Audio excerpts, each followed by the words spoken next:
Today is a magnificent day. You can see how the clouds are gathered everywhere, especially on the mountains. The wind blowing through the trees.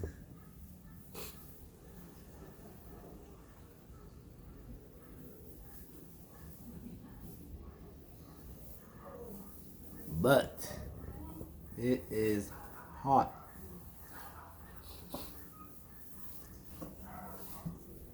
In the direct sun, probably 90 degrees. Here in the shade, probably 80, 85. And it's a beautiful day.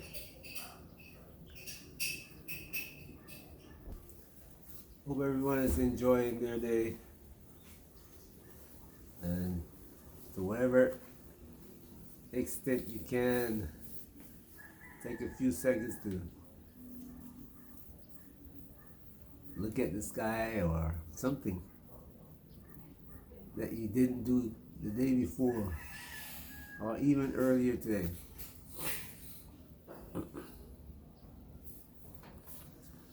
For the past month, there's been an explosion of videos on the subject of Gambia and to some extent Africa.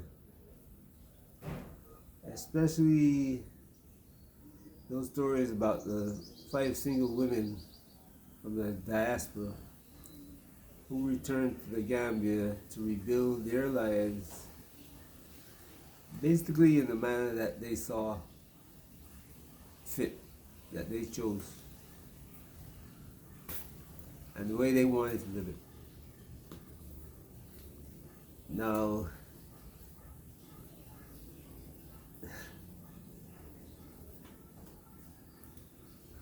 the things that you see happening here,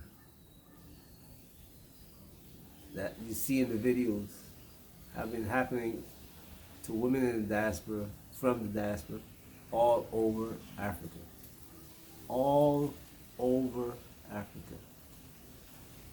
Not getting reported. And before the last few months, not in Gambia either.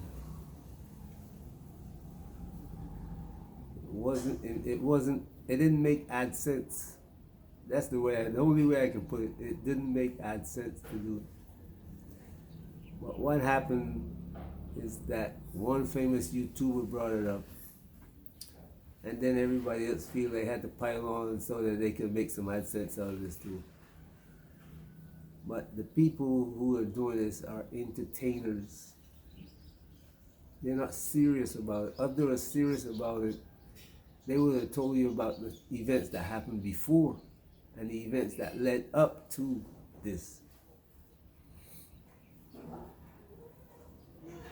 See, when you come to Africa and you don't bring enough money to live on,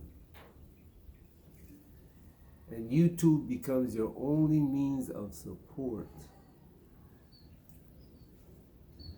you have to entertain.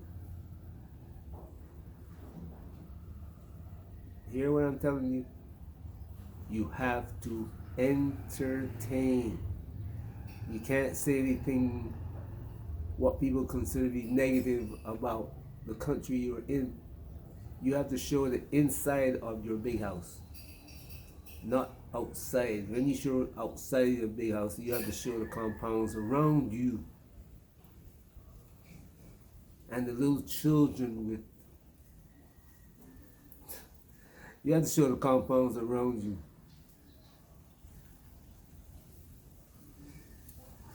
When you look out the windows of your big house and the compound around you don't have a pool like yours, you cannot show that.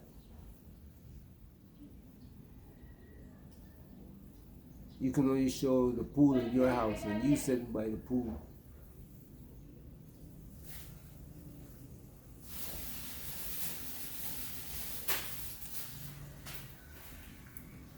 You can only show it Hey, I'm getting this great deal of a house for $6,000 a year, where my rent in the U.S. would be $3,000 a month. And everybody's looking at this as paradise when they see your videos. You are in heaven, and they want to get there. The entertainment is creating a problem for single women who want to leave. I saw a video of this girl. I think she was clout chasing anyway. She left her place and went to Malaysia, and there was $7 in her pocket, not even a plane ticket to get back home.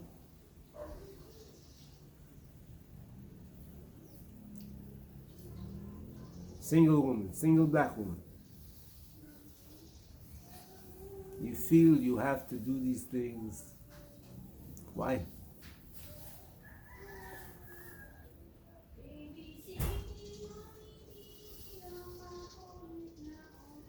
Anyway, see, the entertainers picked up the story, added their spin to it, raised the emotional quotient, and made a few YouTube cents. And after that has happened, the story died. Now what? We are back to the poverty that you didn't show in your videos, the theft, the begging, whatever else that you left out in your videos is still there.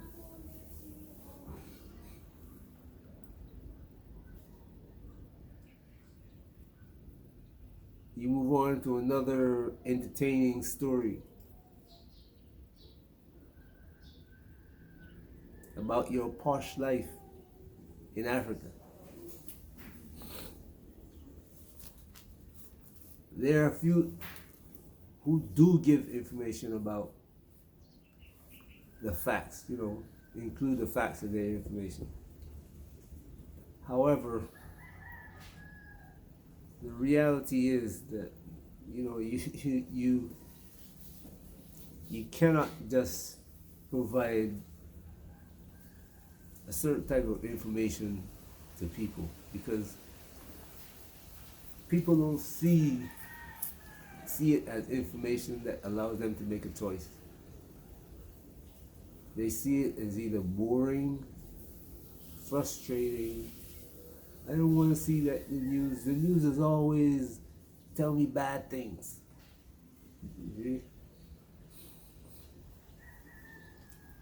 But that's the reality of life.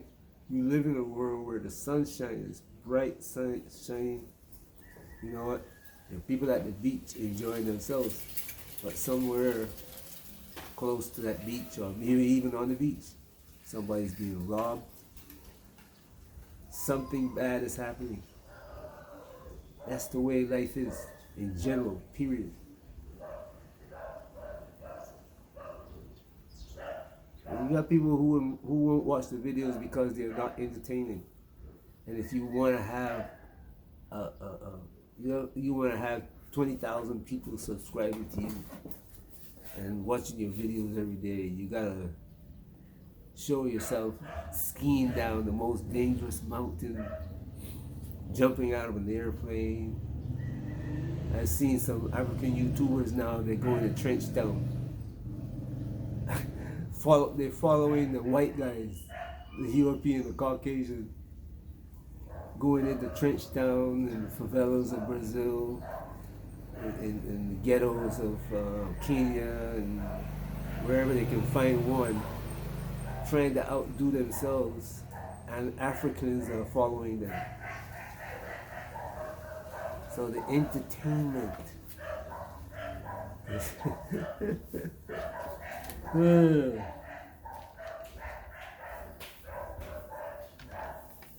The other thing is that Africans are not going to want to see the facts about their own country. In Nigeria, they have this word Japa. They all want to leave Nigeria because things are so bad. The same thing is in Ghana, in Gambia. Africans want to leave Africa. Why?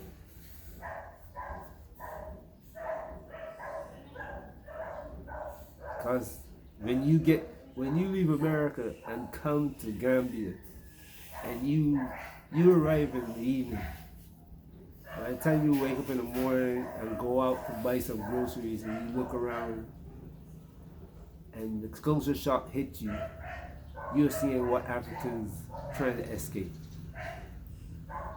Africans don't want to tell you it's this bad here because it's their country.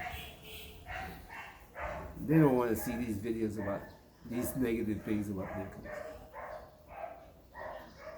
So they're not gonna watch your video.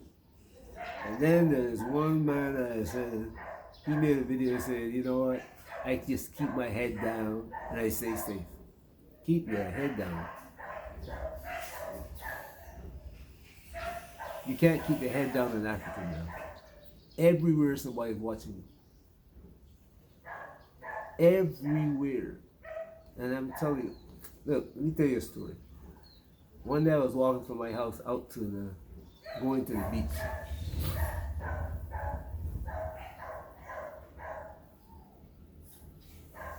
In Brucey Beach. So I'm walking down the road towards the highway. I came up with this group of African kids, Gambian kids, walking in front of me. And then one of them, or maybe more, realized that I was walking behind them. So the conversation switched to me, where I'm from, where I live. And then one bold one just mentioned, I don't like African Americans because they're stingy. I didn't know I was African American. They knew where I lived. So even if I was keeping my head down, somebody was watching me. And guess what? They have an opinion of me that I'm stingy. Never met me before. So you, my brother, who think you will keep your head down, I'm not telling you not to do it. Whether you put your head down or not, somebody's watching you. Another story. I was looking for land, and somebody took me to this guy who he said he knew had land. This guy used to deal in real estate. One of the famous names of Gambia, actually. They told you his name, most Gambians would know. Anyway, took me to his house. I said, yeah, looking for a house. And he listened to what I said, and he said, okay, I'll look around and I'll get back to you. And I said, I started telling him my name and where I live. He said, I know you. I know where you live. You live at such a place. The house looked like this, the house looked like that, this and this. When I walked out of the day, when I walked out from this place that day, I never went back. I never spoke to him again.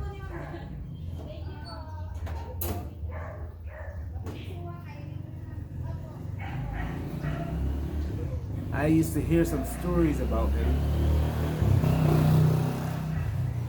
And after that incident, I started considering the stories to be factual.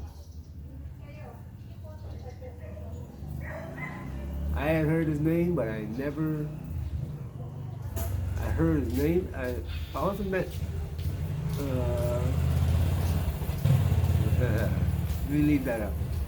I heard his name before, but I had never met him. But after that occasion, I decided I didn't want anything to do with him. But guess what? I thought my 8-foot walls with barbed wire on top, razor wire on top, and bougainvillea all the way around allowed me to keep my head down. I was wrong. Somebody was watching me and reporting back to him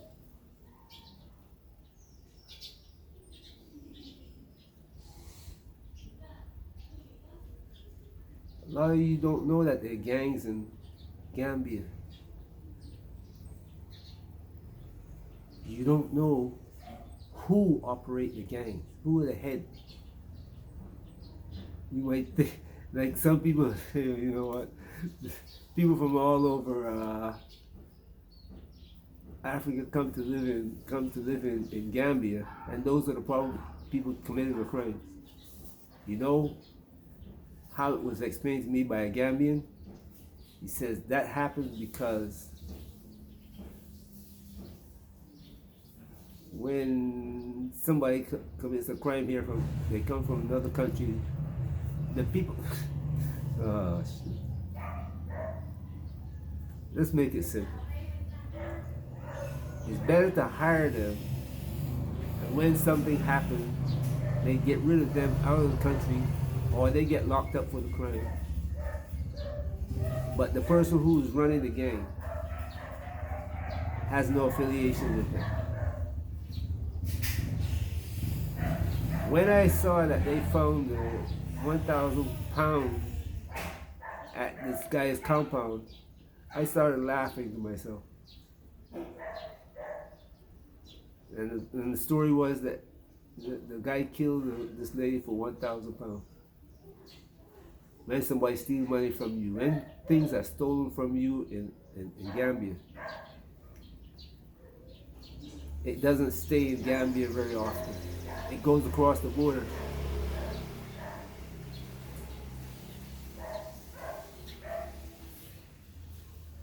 I'm saying to myself, that story got so hot that they hurried up, put the money back together,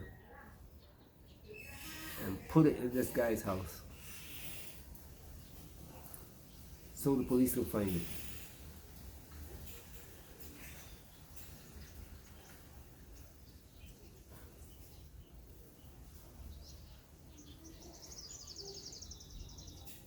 But I might be wrong. Just saying.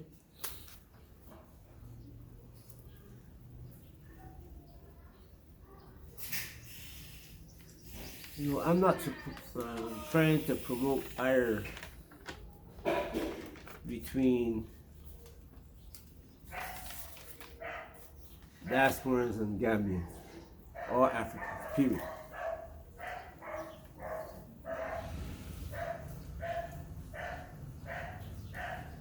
But the things that you see and experience and don't want to tell the world about is what's causing the problem, or one of the causes for the problem, because people come in with the information that you gave them of this being this glorious place. You lay around on the beach every day, hire a maid, hire a driver if you want to. There's all these Gambians who are so poor that you can pay them $100 a month to clean up your garden, around your house. And they're happy to have it. That's the story that you portray. And even though it might be factual, you're creating animosity. And you're not telling people that you're creating this animosity. So when they come, like these little boys are saying, African Americans are stingy, but they never met me. You see how that animosity got to me? Somebody who they never met.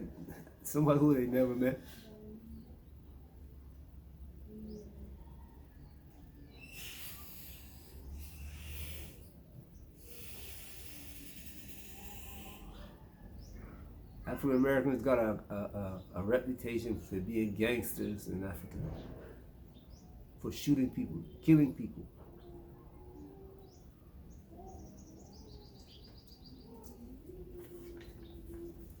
Guess what? I've never, no, I'm not talking about Jordan Waters though.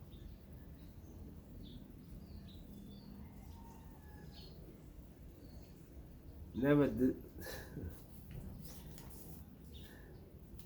in every country, there's a number of people who are going to be deviant. The way that the organization responsible for statistics is that 20% of the society is going to be deviant. But the funny thing is that 40% of the other 80% know about the actions of these 20% of the deviant and stay silent because they benefit from it. Then there are the family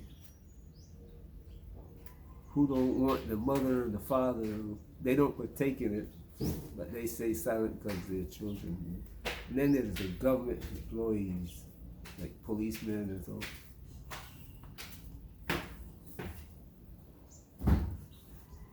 They get their kickback, stay silent. So you end up with 20% of the people who are upright, stay out of trouble, and 80% who are connected to and 60% who are connected to the 20% that do all the deviant behavior. How odd is that? That's the reality now. That comes from the statistics.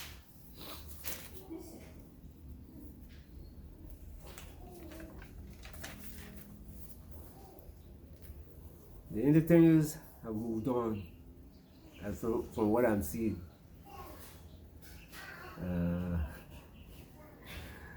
The guy who was going to keep his head down, he's returned to his crouching position, trying not to be seen, but being seen nevertheless. Somebody is watching him day and night. I had 2 checkpoints around my house. And every time I go out, I say, oh, you're going. When I'm coming, you're going home. How you know I'm going home? How you know where I live? Huh. Policeman at the checkpoint now. Knows what car I drive. Nice car, Lexus. And he can tell me when I'm going out and when I'm going home. When I saw that, I could only smile.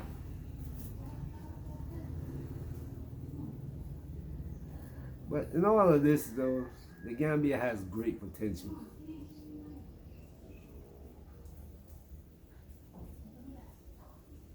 Don't bury your head in the entertainment without telling people, warning people about what to expect.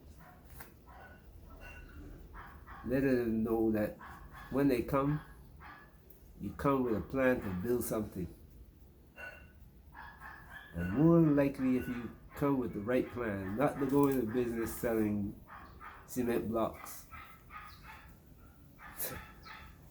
Every business in Gambia almost is about building materials